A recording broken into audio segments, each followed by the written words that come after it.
La radio du Salon de la radio. Génération Jeune Talent. Et justement, on va enchaîner avec la troisième catégorie radio, celle des chroniqueurs. Et j'accueille Julien Baldacchino, qui nous vient de France Inter. Julien!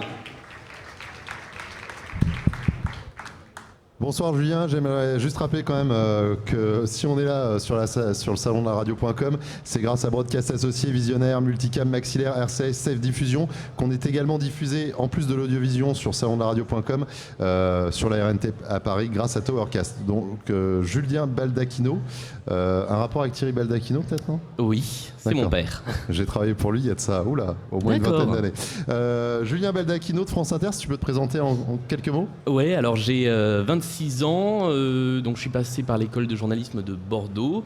Après ça, je suis rentré à Radio France, d'abord à France Bleu, à la rédaction web pendant plusieurs années, où j'ai commencé à faire quelques chroniques pour France Inter en parallèle. Je leur avais proposé des petites pastilles qui leur avaient bien plu, donc j'ai commencé comme ça à faire des chroniques. Et là, depuis le mois de septembre, je suis à la rédaction web de France Inter.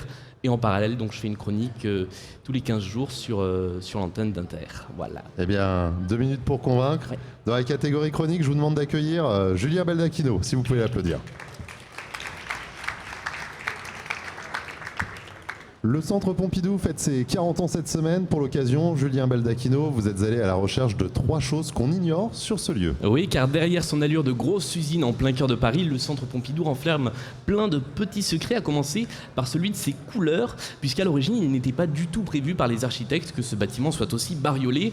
Il devait plutôt arborer des teintes métallisées, un petit peu comme la Tour Eiffel. Et c'est Georges Pompidou lui-même qui a demandé plus de couleurs. Alors voilà l'origine de ce qui est en réalité un code couleur, puisque les tuyaux bleus servent aux aérations, les verts aux canalisations d'eau, les jaunes pour l'électricité et puis le rouge pour toutes les circulations.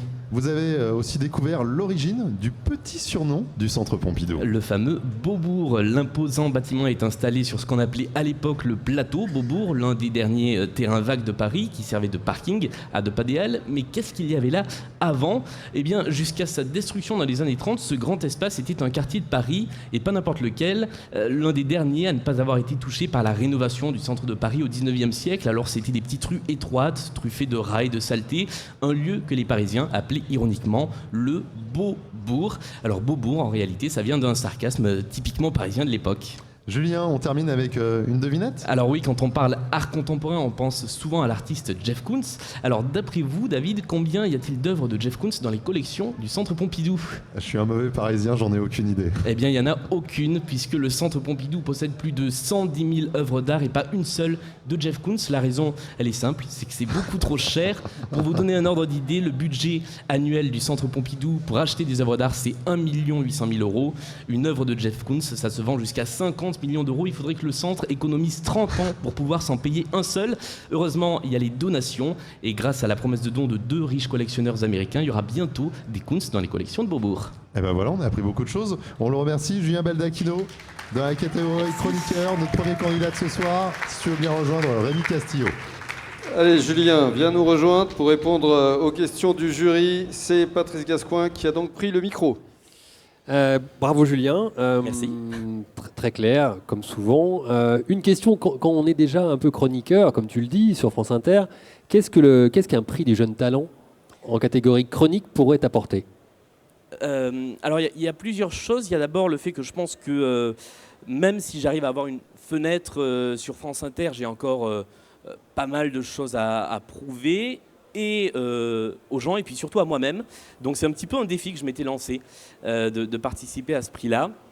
Il y a aussi le plaisir de participer à un prix où il y a plusieurs journalistes, chroniqueurs rencontrés du monde. Et puis voilà, parce que il y a aussi le fait que je suis journaliste de formation, mais je suis aussi très à l'aise dans le format de la chronique. Donc c'était une sorte de défi de ne pas postuler en catégorie journaliste, mais en catégorie chronique. Autre question, Jean-Marc Dorangeon ?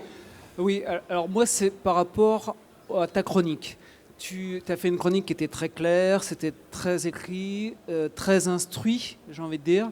Qu'est-ce qui fait que dans cet univers des chroniques, elles sont très nombreuses en radio et des chroniqueurs, tu vas immerger ? Qu'est-ce qui fait la différence ? Qu'est-ce qui fera qu'on va te choisir toi, qu'on va venir t'écouter et qu'on va te choisir ?